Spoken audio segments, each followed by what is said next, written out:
कोई बात नहीं करेगा उनसे। वो औरत मर चुकी हमारे लिए। कोई बात तो क्या, उनकी बात भी नहीं करेगा। उस औरत की वजह से 20 सालों तक दादी रोते हुए आई है। तू क्या चाहता है? उस औरत की वजह से 20 सालों तक और रोए? उस औरत जैसी सेल्फिश गोल्ड डिगर अपने आप को प्यार करने वाली मां से अच्छा ना अनाथ होना बेटर है।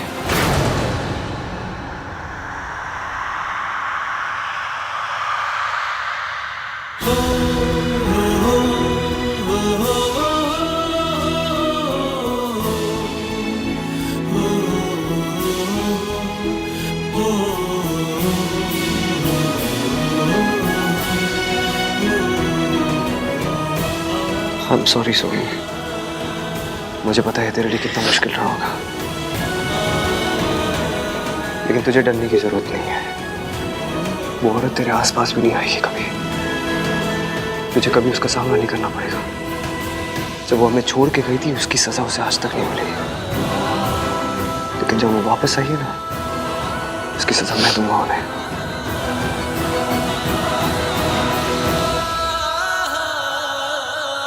फरहान, वो आपकी इश्की,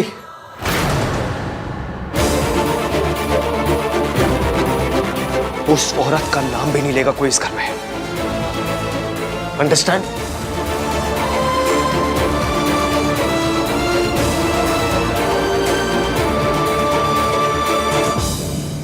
आहान कितने गुस्से में था। काश उसे सब सच पता होता।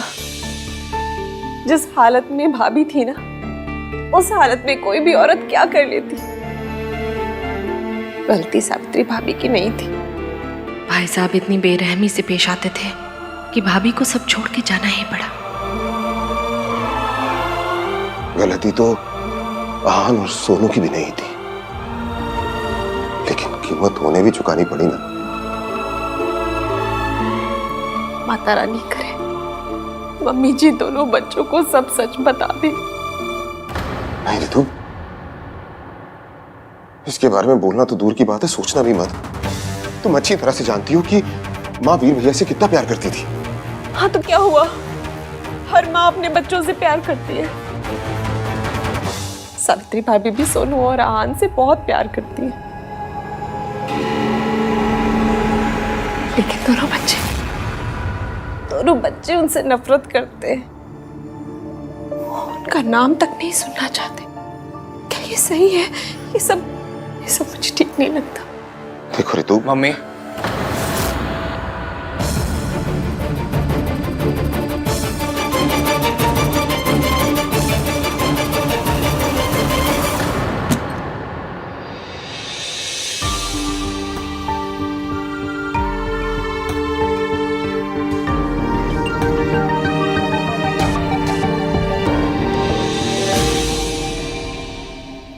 एवीएम आप ठीक तो है? Excuse me.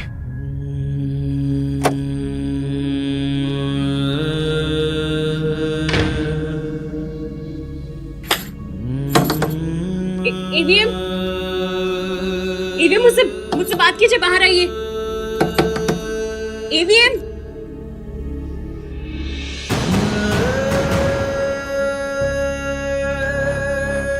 आपको दर्द देने के लिए सॉरी, पर सच और दर्द का बड़ा पुराना साथ है एवीएम।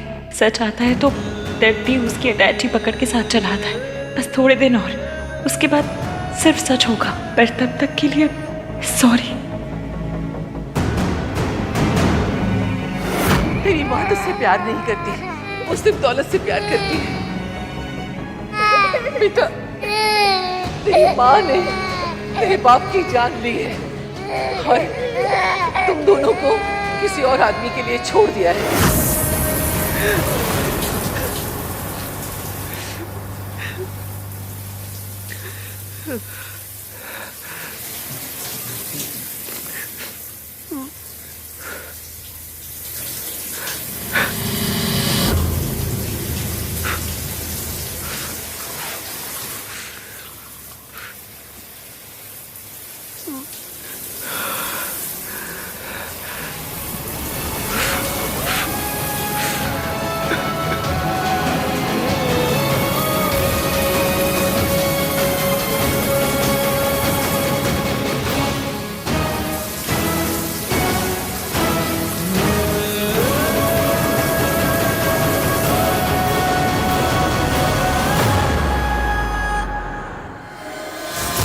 वो कपड़े, हाँ वो कपड़े आ जाएंगे कल, मैं आयरन करके रखवा दूंगी। ठीक है, हम बाद में बात करते हैं ना। आप लोगों को लगता है कि मैं आइडियट हूँ? आप लोग प्रिटेंड करोगे कि सब नॉर्मल है और मैं मान लूंगा। आप लोग आन भाई की मॉम के बारे में बात कर रहे थे ना, तो मुझे देख के चुप क्यों हो गए? मम्मी, पापा, कुछ है क्या आप लोग जो मुझसे छुपा रहे हो? अगर आप हमसे कुछ छुपा रहे हैं तो प्लीज प्लीज से इट। अब हम बच्चे नहीं हैं। वी डिजर्व टू नो कि पूरी बात क्या है। कोई बात नहीं है कार्तिक, तो इसमें अपना दिमाग मत लगा। अब एक्स्ट्रा दिमाग है तो पापा क्या करूं? जिस तरह से वो वापस आई हैं, जिस प्लानिंग के साथ वो वापस आई, इट्स ऑब्वियस वो भाई और सोनू की लाइफ का पार्ट होना चाहती हैं। कार्तिक, ऋतु, उससे कोई फर्क नहीं पड़ता कि वो क्या चाहते हैं क्या नहीं। आहान नहीं चाहता कि वो उनकी लाइफ का पार्ट बने, बस बात खत्म।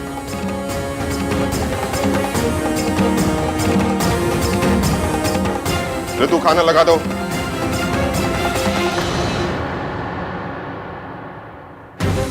ऐसे कैसे खत्म? कुछ तो प्रॉब्लम है। बार बार ऐसा क्यों लग रहा है कि बड़े हमसे कुछ छुपा रहे हैं? इश्की बेटा, मुझे नहीं पता कि हम जो कर रहे हैं वो सही है या गलत। मैंने जाने अनजाने में मेरे बच्चे को बहुत दर्द दिया है और अब फिर उन्हें तकलीफ दे रही हूँ। कैसे है वो दोनों? बहुत दुखी है, पर आंटी जी ये तो होना ही था। आपको और उन्हें एक होना है तो इस दर्द से तो गुजरना ही पड़ेगा। सब मेरी वजह से हो रहा है। आहान को कितनी तकलीफ हो रही है, उसका दिल फिर से टूट गया मेरी वजह से। आंटी जी आपको पता है, एक बार बचपन में ना मुझे फ्रैक्चर हो गया था, तो डॉक्टर अंकल ने कहा था कि हड्डी जब टूट के जुड़ती है ना तो पहले से ज्यादा मजबूत होती है। मेरा लाइफ का एक्सपीरियंस है कि दिल के साथ भी ना सेम टू सेम सीन होता है। जब टूट के जुड़ता है तो पहले से ज्यादा स्ट्रॉन्ग हो जाता है। आप देखना, आपके और ईवीएम के साथ भी ना सेम टू सेम होगा। दोनों के दिल टूटे हैं, फिर अब जब जोड़ेंगे ना तो पहले से इतने ज्यादा पक्के होके जोड़ेंगे कि मैं क्या बताऊं। इतने पक्के कि दादी अपनी फुल ट्राई भी मारेंगी ना तो भी आपको तोड़ नहीं पाएंगी। भगवान करे ऐसा ही हो। मम्मी जी बहुत खतरनाक है, वो पलट के पार जरूर करेंगी। अपना ख्याल रखना।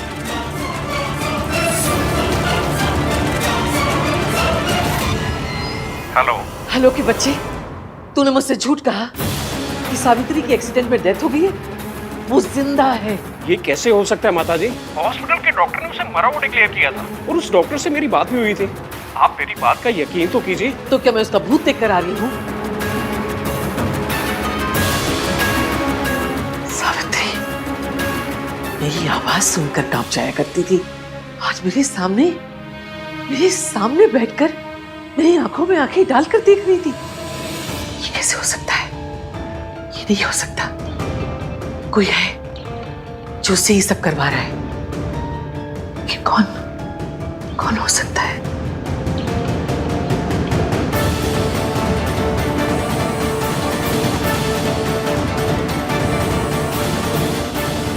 हेलो।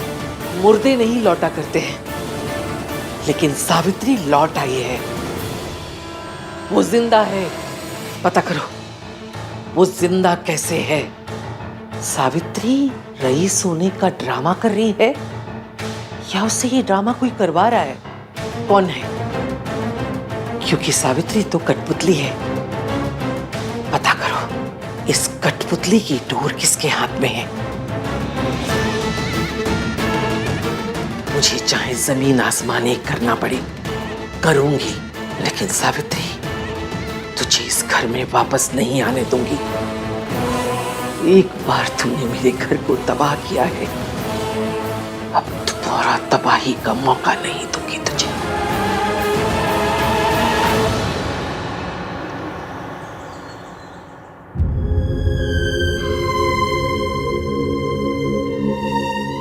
सॉरी ईवीएम, आपको रुलाने के लिए, आपसे सच छुपाने के लिए, सच में वेरी सॉरी। मैं आपकी पोल इतनी जल्दी नहीं खोलूंगी, अभी तो खेल शुरू हुआ है। ये सावित्री जिंदा कैसे बच गई और उसने अपने आप ये सब कैसे कर लिया? ऊपर से उन कमबख्त मेंटल असाइलम वालों ने अभी तक कॉल भी नहीं किया।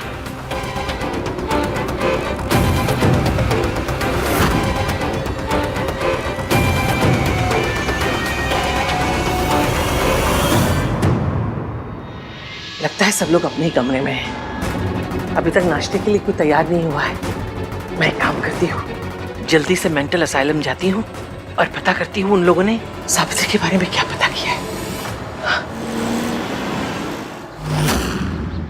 तुम सब मुस्तंडों ने सारी रात खराब कर दी, एक औरत की खबर तक नहीं ला सके। मैं पूछती हूँ सावित्री जिंदा कैसे बची? सारा प्लान मैंने बनाया था, सब कुछ समझाया था एक एक करके। तुम्हें तो उंगली पकड़ के चलना था बस। तुम कमबख्तों से वो भी नहीं हुआ। उस रात रिसोर्ट से तुमने ही किडनैप किया था ना सावित्री को?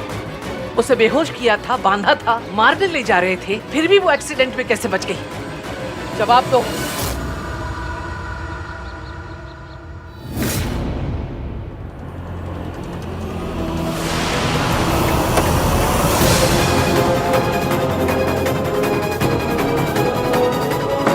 दादी इस टाइम कौन सी जॉगिंग करने जा रही हैं?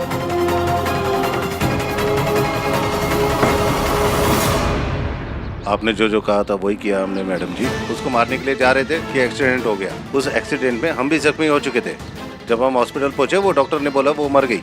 या तो डॉक्टर ने तुमसे झूठ बोला या तुमने मुझसे झूठ बोला, क्योंकि सावित्री मरी नहीं, वो अब तक मेरी छाती पर मुंह डालने के लिए जिंदा है।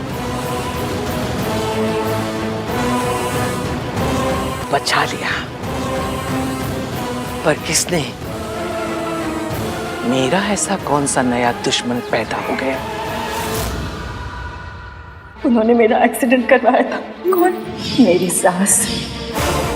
मतलब सावित्री आंटी सही कह रही थी, जिस दिन मैंने उन्हें बचाया उन्हें दादी ने किडनैप करवाया था। और अगर एक्सीडेंट नहीं होता तो दादी सावित्री आंटी का मर्डर करती थी। मैंने अच्छी दादियाँ देखी हैं, बुरी दादियाँ देखी हैं, पर ये गैंगस्टर दादी पहली बार देख रही हूँ। मतलब ये तो अलग ही लेवल की विलन है। अपनी बहू अपने पोते पोती के साथ ऐसे कौन करता है?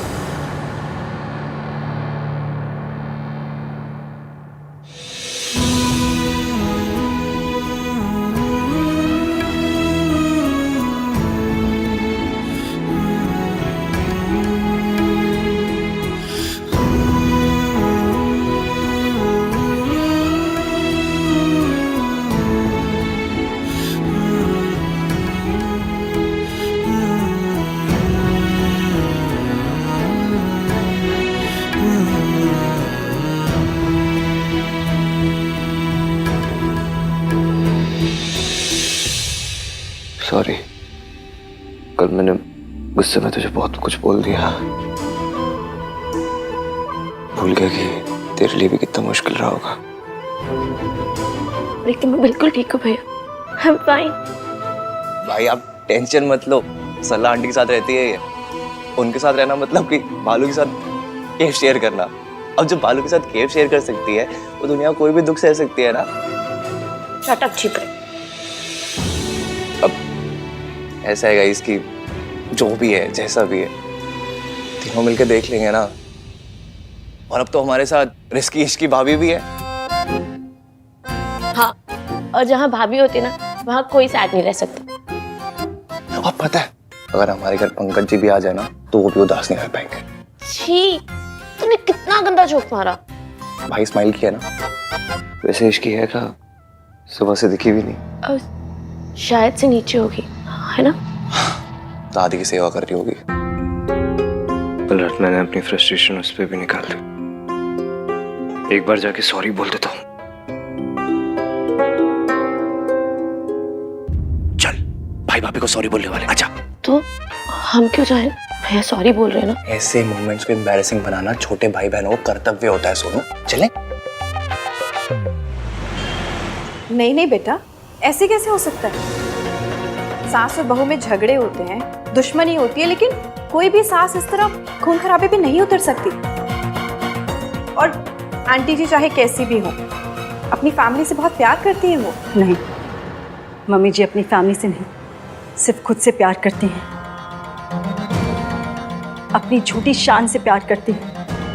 और वो उसके लिए कुछ भी कर सकती हैं। जब वो मुझे इतने सालों तक मेंटल असाइलम में रख सकती हैं तो उनके लिए मेरी जान लेना कौन सी बड़ी बात है।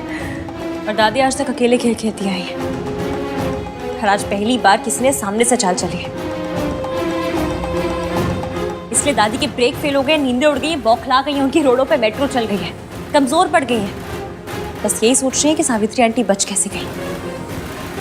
इस बार भी उन्हें मुझ पर ही शक हुआ होगा।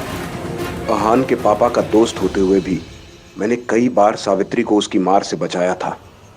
इस बार तो उनका इल्ज़ाम बिल्कुल सच में बदल गया, क्योंकि बच्चे तो यही सोचते हैं कि मैंने उनके बाप को धोखा आपके लिए दिया है। आंटी जी अपने बच्चों की जिंदगी में आए बिना आप उन्हें सच नहीं बता सकती थी, और ये झूठ बोले बिना आप उनकी जिंदगी में नहीं आ सकती थी। अब आ गई है तो बस सब सही हो जाएगा। ईवीएम के लिए दादी की हर बात सच है, इसलिए अब हमें दादी के मुंह से उनका सच उगलवाना होगा। उन्हें इतना कमजोर करना होगा कि दादी खुद अपने मुंह से अपना सच बोलते हैं। इश्की बिल्कुल ठीक कह रही है। इतने साल असाइलम के टाइम मुझे पता ही नहीं चला कि तुम कहाँ गायब हो गई थी सावित्री। अब हम सब हैं एक साथ, दादी का सच सामने ला के रहेंगे।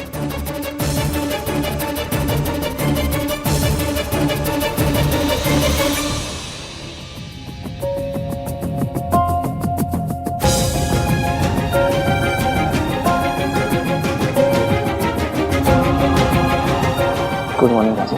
जिंदा रहो। इश्की को देखा दादी? आधे घंटे से इंतजार कर रही हूँ। चाय चाहिए थी। उड़ने वाला घोड़ा मिल सकता है, काम करते समय इश्की नहीं मिल सकती। रियली दादी, उड़ने वाला घोड़ा? आपको चाय पीनी है ना, भोला से बोल दीजिए। ओए, दो बहुओं के रहते हुए मैं नौकर के हाथ की चाय पीऊंगी? बहू कहाँ है पहले वो बता।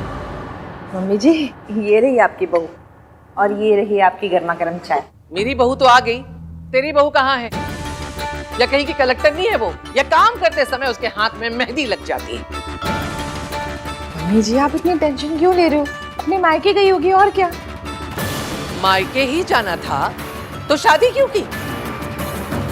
मुझे तो लगता है मौसी का नाम लेके वो यहाँ वहां घूमती रहती है।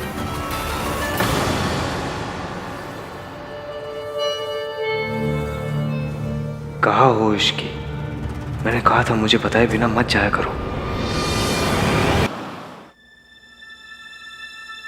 आंटी जी, घर में वापस लौटना है तो बस कुछ दिन के लिए अपने बेटे की नफरत सहन कर लीजिए।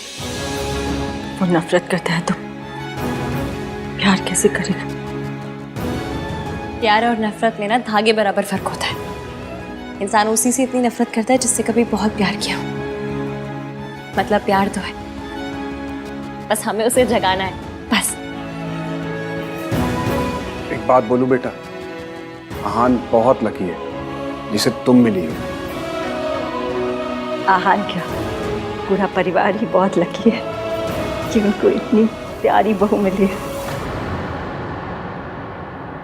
बेटा, तू जो कर रही है ना, अगर उसकी आहट में मम्मी जी ने सुन ली तो पता नहीं वो क्या कर बैठेंगी। तो बस एक वादा कर कि चाहे कुछ भी हो जाए, वो अपने और आहान के बीच में मम्मी जी को नहीं आने देगी। मैं वादा करती हूँ, दादी जी को मेरे और आहान के बीच में कभी नहीं आने दूंगी।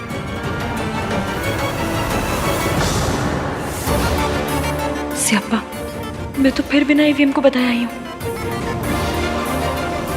मैं चलती हूँ, ईवीएम वेट कर रहे होंगे मेरा। Bye bye. बहू कहाँ है पहले वो बता। मम्मी जी, आप इतनी टेंशन क्यों ले रहे हो? अपने मायके गई होगी और क्या।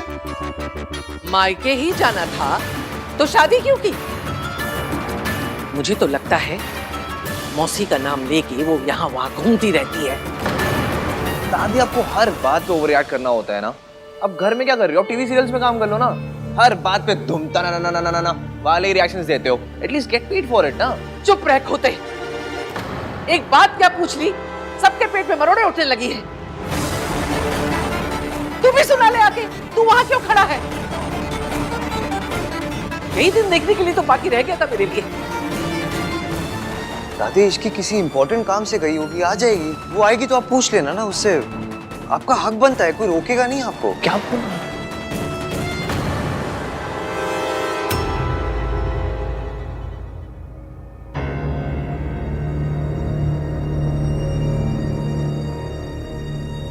सबके फेस पे 12 बजे हुए हैं। लगता है दादी ने फिर मेरे नाम पे कोई बिल फाड़ा है।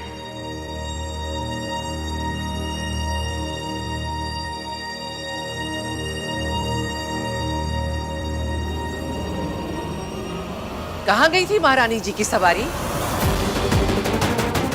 सुबह गई थी या रात को घर पर लौटी ही नहीं? क्या हुआ? जबान टपक गई रास्ते में? बोलना, देखना ही पलट के जवाब देगी। ये मॉडर्न है ना? सालों पहले एक मॉडर्न आई थी, तब भी यही रोना मचा था।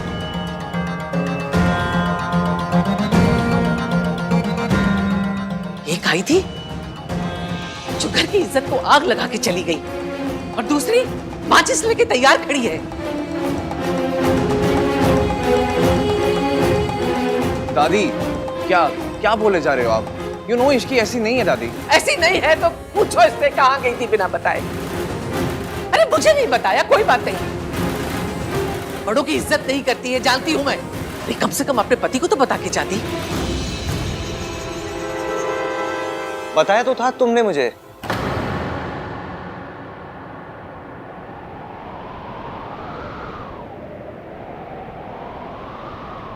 कल बता के ही गई थी। मैं आपको बताना भूल गया दादी, इसने मुझे बताया था, भूल ही गया मैं। झूठ,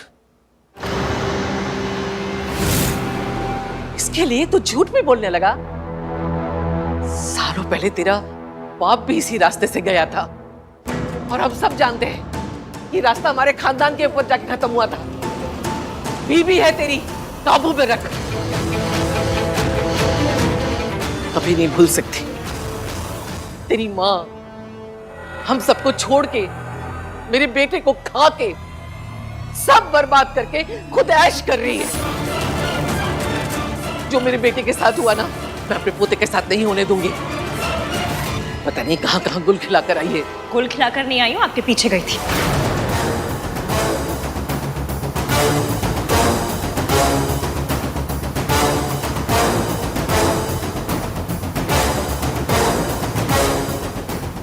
हाय रब्बा, क्या भूल गई, अब क्या कहूँ?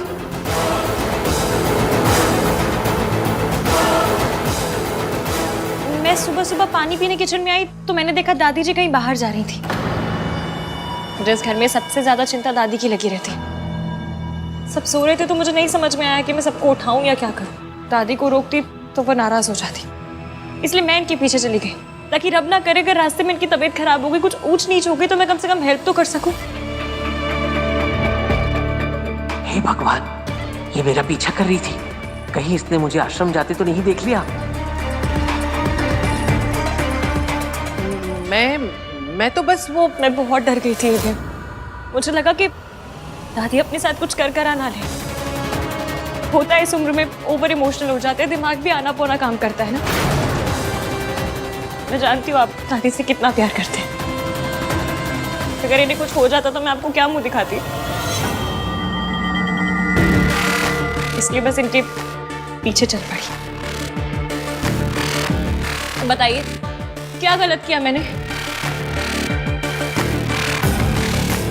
दादी इस घर की जान है, और इस घर की जान जा रही होगी तो मैं चुपचाप बैठे बैठे देखती रहूं सिर्फ? इतनी बुरी बहू नहीं हूं मैं।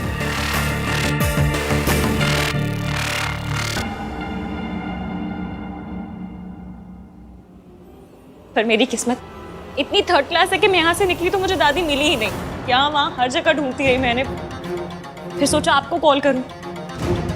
आप भी यही कहते ना कि इश्की तुम मेरी दादी का ख्याल भी नहीं रख पाई। घर पे सब ऑलरेडी इतने परेशान है और परेशान नहीं करना चाहती थी, इसलिए खुद इन्हें ढूंढती रही। रब का शुक्र है कि दादी एकदम ठीक ठाक है। तूने बिल्कुल ठीक किया इश्की। देखा मम्मी जी, इश्की आपका कितना ख्याल रखती है। आपकी हेल्प करने गई थी दादी, पर आपने तानों की मशीन गन इसी की तरफ घुमा दी। एवियम, आई एम रियली सॉरी, पर मुझे लगा मैं अकेले कर लूंगी, पर मैं हमारी दादी का ख्याल नहीं रख पाई। इश्की, तुमने ट्राई किया ना, उतना ही बहुत है। हाँ, thanks Ishki. Thank you Ishki.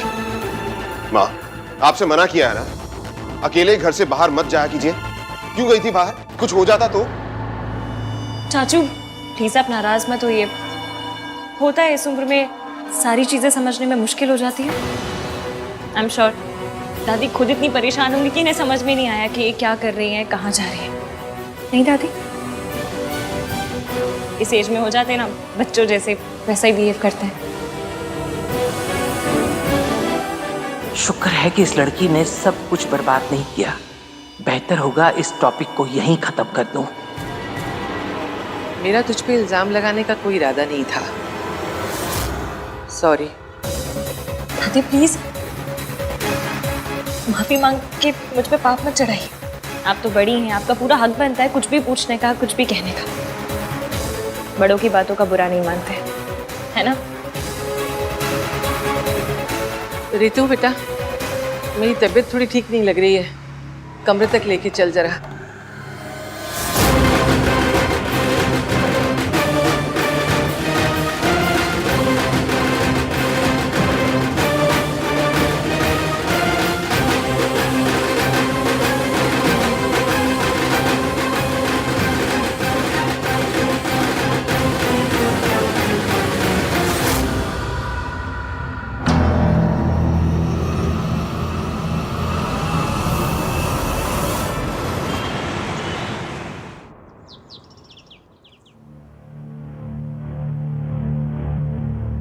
देख लिया हान की माँ, इससे गिरी हुई औरत ना मैंने सारी जिंदगी में नहीं देखी। अरे ये खानदान ही ऐसा है, अजीब अजीब बहुओं को चुन के लेकर आते हैं। मुझे तो ना हमेशा से ये लगता था कि माँ का कुछ तो असर ना बेटी पे आया ही होगा। हाँ मॉम प्लीज, बोलने से पहले सोचा तो कीजिए। आप सोनू की मॉम के बारे में बात कर रही हैं, उसे कितना बुरा लगेगा। अरे तो लगना ही चाहिए, जिसकी माँ ऐसी हो ना उसकी गर्दन तो सारी जिंदगी झुकी ही रहनी चाहिए। अरे ये खानदान से रिश्ता करने से तो अच्छा होता हम अपनी इज्जत पे ना खुद ही मिट्टी का तेल छिड़क के आग लगा देते। इस खानदान ने ना हमारी इज्जत के टोटे टोटे कर दिए। मॉम ये खानदान की इज्जत के टोटे टोटे ना आपने खुद किए हैं। अगर कॉन्ट्रैक्ट साइन करके आनंद भैया को हायर कर लिया होता ना तो ये सब होता ही नहीं। ना आपको अपना खून जलाना पड़ता और ना ही उस फैमिली को अपना सबसे बड़ा दर्द फिर से दोहराना पड़ता। लो जी, मेरी बहू की माँ गैर मर्द के साथ अय्याशी करे और मेरा बेटा उसे छोड़ के मुझ पे अटैक करे, बस यही दिन बाकी रह गया था। हे भगवान उठा ले मुझे, मेरा बेटा मेरे खिलाफ हो गया है। मॉम प्लीज स्टॉप, ये सब क्या ड्रामा है यार। देखिए मॉम, ये अपने ओवर द टॉप रिएक्शंस और उस फैमिली के मैटर्स के बीच में बोलना दोनों के दोनों बंद कीजिए। जो कुछ भी हुआ वो उस फैमिली का पर्सनल मैटर है। अगर आप फिर भी बीच में बोलेंगी तो तू क्या कर लेगा? तो मैं सोनू को लेकर ये घर छोड़कर चला जाऊंगा। लो जी, बदचलनी करे सोनू की माँ, घर छोड़े मेरा बेटा। वाह, मैं कुछ बोलूंगी नहीं, भी देता घर छोड़ के जाऊंगा, घर छोड़ के जाऊंगा।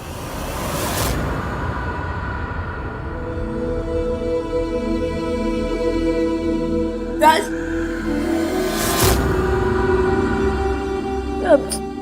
I'm sorry Raj, I'm really sorry। मुझे नहीं पता था कि तुम मेरे लिए अपनी मॉम से इतनी लड़ाई करते हो। मैं जानती हूँ कि तुम एक बहुत अच्छे हस्बैंड हो, लेकिन फिर भी मैंने तुमसे लड़ाई की। तुम्हारे मॉम को पता नहीं क्या क्या कह दिया मैंने। I'm really sorry। मुझे आज पता चला कि कोई माँ को कुछ कहते तो कैसा लगता है। तुम्हारी मॉम तो बस ओवर ड्रामेटिक है। मेरी माँ, उनके बारे में तो जितना लोगों ने कहा वो सब सच निकला,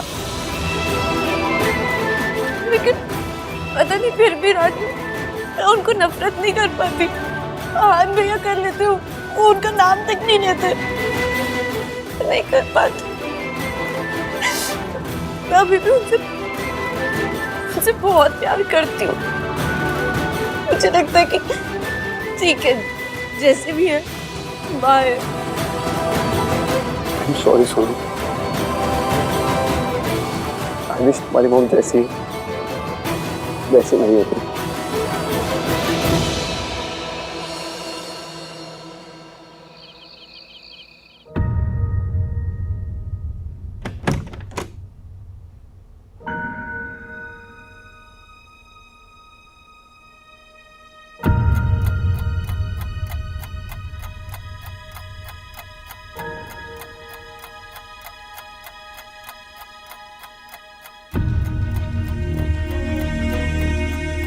मम्मी प्लीज देख लेना कि ईवीएम सही से सोए।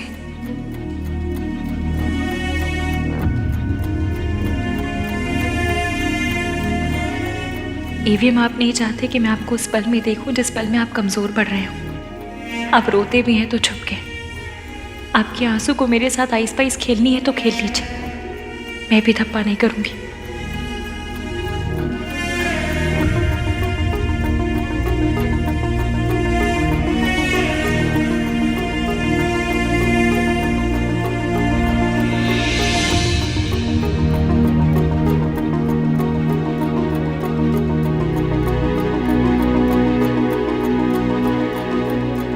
Thank you.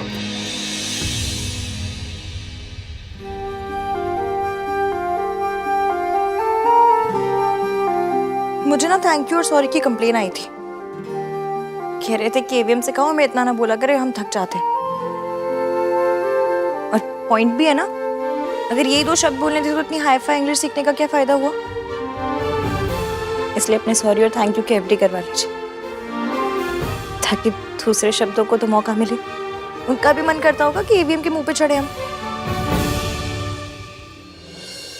और अगर फिर भी चैन ना पड़े ना, तो सॉरी और थैंक यू का मंथली पास बनवा लीजिए। क्रेजी क्रेजी नहीं होती तो पहले आप जैसे सड़ू से प्यार नहीं करती, और फिर उस सड़ू को उसकी मम्मी से मिलवाने के लिए इतना सब कुछ नहीं करती।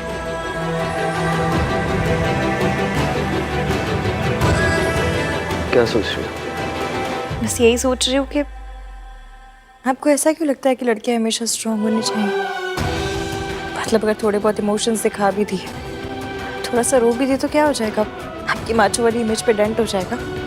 इमोशंस ही हैं, कोई अरेंज मैरिज के रिश्ते नहीं जो जेंडर देख कर आएंगे। तो अगर थोड़ा रोना आए भी तो रो लीजिए, तब भी इतने माचो रहेंगे।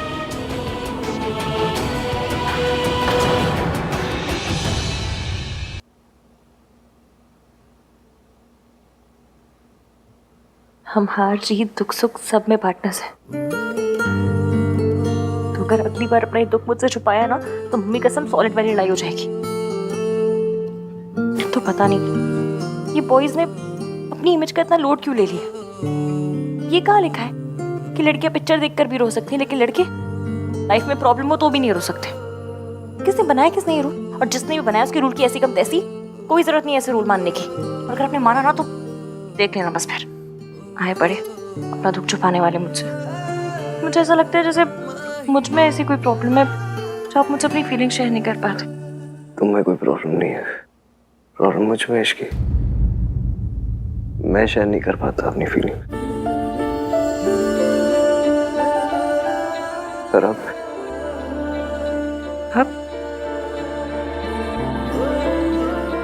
ट्राई मारूंगा। ट्राई मारूंगा? मेरी लैंग्वेज? हाय क्यूटू, मेरा क्यूटू, कितना क्यूट है ना। इसकी बस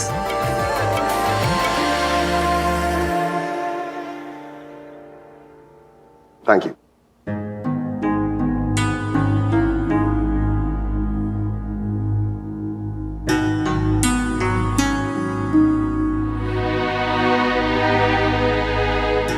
तो क्या सोच रहे हो?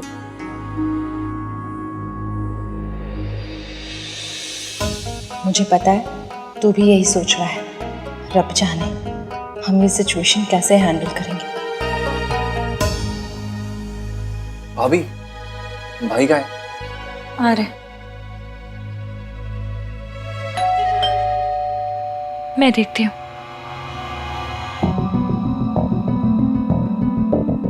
क्या है? एवीएम के नाम से आया है क्या? पता नहीं, सील बंद है। खोल के देखो। हाँ, आपने परमिशन दे दी, आहान से तो पूछ लो। खोलो उसे। वैसे भी आहान तुझे किसी काम के लिए मना कहाँ करता है। बात तो सही है आपकी। आहान, ये आपके लिए है। खोलो। आप ही खोलिए। कोई पेपर्स है?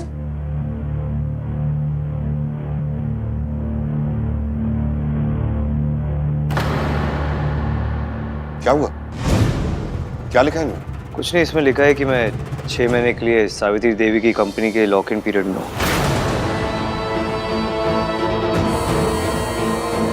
मतलब 6 महीने के लिए मुझे उसके लिए काम करना होगा, और अगर ऐसा मैंने नहीं किया तो वो कॉन्ट्रैक्ट भी विड्रॉ कर लेंगे और केस भी कर देंगे मेरे अगेंस्ट। मतलब 6 महीने के लिए मुझे उस औरत का गुलाम बन के रहना पड़ेगा।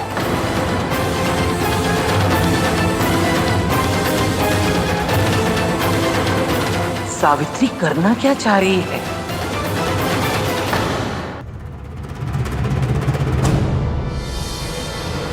मम्मी प्लीज थोड़ा साथ दे दो ना। मैं जो कर रही हूँ वो अभी ईवीएम को गलत लग रहा है, पर आपको भी पता है कि ये गलत नहीं है। मैं अपनी मम्मी से नहीं मिल सकी, पर ईवीएम को उसकी मम्मी से मिलवा कर रहूंगी।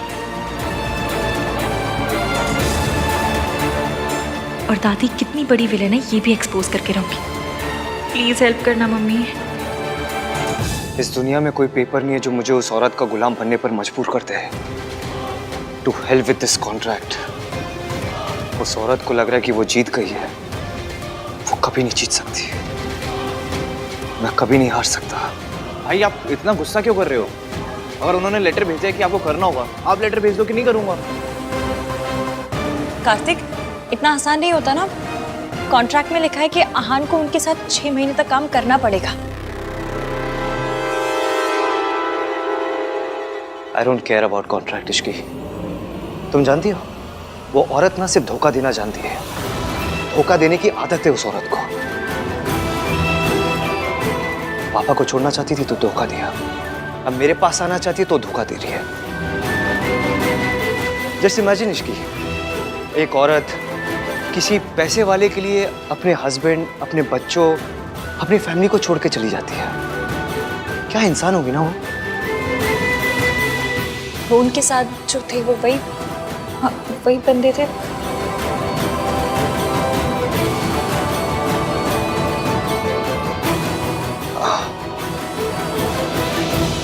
पर एक बात बताइए, अगर वो पैसों के लिए आप सबको छोड़कर गई थी तो फिर अब वापस क्यों आना चाहती हैं?